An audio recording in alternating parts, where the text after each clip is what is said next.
शेख साहब आप ही से मैं पूछूंगी 2013 के इंतखाबात क्लियर थे, शफाफ थे। 2018 से कंपैरिजन किया बुखारी साहब ने। हाँ, फ़र्क सिर्फ इतना क्योंकि इस वक्त तमाम सियासी जमातें एक तरफ हैं, उनके मुताबिक शफाफ इंतखाबात नहीं हुए। 2013 की बात की जाए तो इमरान खान ही सिर्फ धांधली का शोर मचा रहे थे।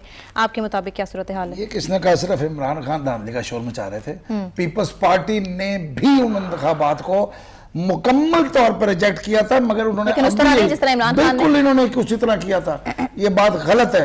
आज चूंकि मुस्लिम लीग नून हार गई है इसलिए सब भूल गए। पीपल्स पार्टी ने उन्होंने ये कहा था कि आरओ इलेक्शन है, लेकिन हम असेंबली में बैठेंगे। आज भी उन्होंने यही कहा है कि धांधली हुई है लेकिन मैंने आप बैठेंगे। तो अब वही बात है, उन्होंने तब भी यही कहा था। मेजर पार्टी की तीनों बड़ी पार्टियां हैं, बाकी नहीं। चूंकि मौलाना फजल रहमान के खुद हार गए हैं। अब कैसी धांधली है कि धांधली ज्यादा इलेक्शन है। कल तक तो मौलाना फजल रहमान साहब कह रहे थे, आज असेंबली में जा रहे हैं। जी जी जी रही रहे बात कि जी पिछले बाइकआउट करने इमरान खान साहब ने कहा बनाई गई ना सीटें हैं पंजाब में, ठीक है जी। उसके बाद बात हुई कि अब 4 सीटें खोल दें, 4 हल्के उन्होंने बताए जी।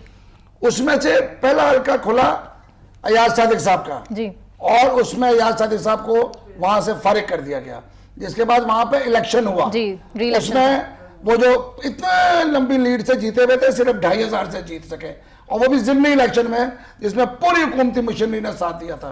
उसके बाद दूसरा हल्का खुला, वो था लोधरा का, और वो भी तरीके से साथ जीत गई जहांगीर तरीन, वो जीत गए। अलग बात है कि बाद में नाइल हुए अदालत में, फिर उनका बेटा हारा, दैट इज सेपरेट इशू। तीसरी सीट जवाब ख्वाजा आसिफ साहब का जो फैसला है उसको जरा गौर से पढ़ना चाहिए था कि उसमें कहा क्या गया था। उस वक्त उसमें यह कहा था उन्होंने, नीचे जो उन्हें कहा था कि इस हल्के में 80,000 ऐसे वोट है जिनकी शिनाख्त नहीं हो पा रही। ये तो इश्यूज था, ये क्लियर था 2013 के। उसके बाद सुप्रीम कोर्ट में गए, वो वहां से क्लियर।